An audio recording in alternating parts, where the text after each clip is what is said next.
Good afternoon, it's October 23 and welcome to the Newsline with me, Laura Agatha Griselda.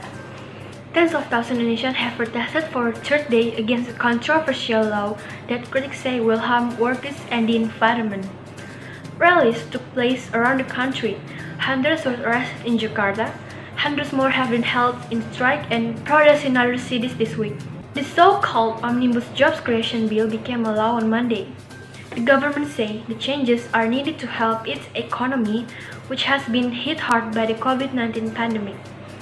Demonstrations have gathered steam in capital Jakarta and other cities such as Bandung on Wednesday and Thursday, after relatively peaceful protests earlier in this week.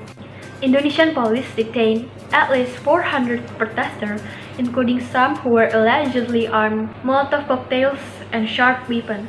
The bill, which is 1,000 pages long and amends 79 existing laws, was passed with the support of 7 out of 9 parties. The bill is aimed at relaxing Indonesia's complex web business, labor, and environmental laws in an attempt to attract investment and stimulate the economy. In an interview in January, President Joko Widodo told that the law is about removing red tape and opening the economy to more foreign investment.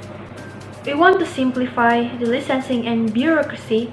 We want speed, so a harmonization law is needed to create speedy services, speedy policy making, so that Indonesia will be faster to respond every world changes, he said.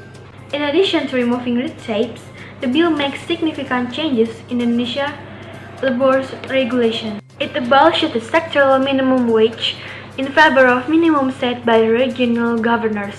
It will reduce severance pay to a maximum of 19 months' salary, depending on how long the employee has had the job.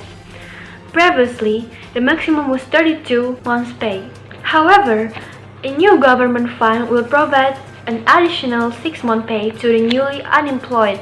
Allowable overtime will be increased to a maximum of 4 hours in a day and 18 hours in a week.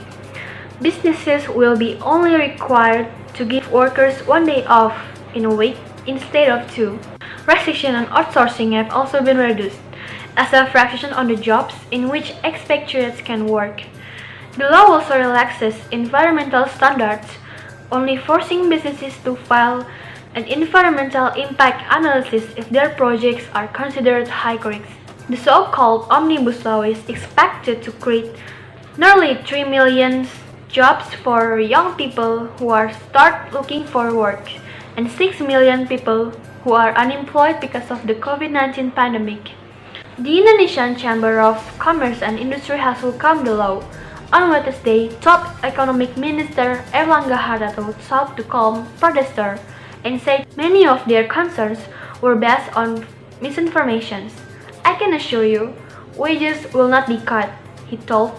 A coalition of 15 activist groups, including trade unions, condemned the bill on Sunday and called on workers to join a planned national strike.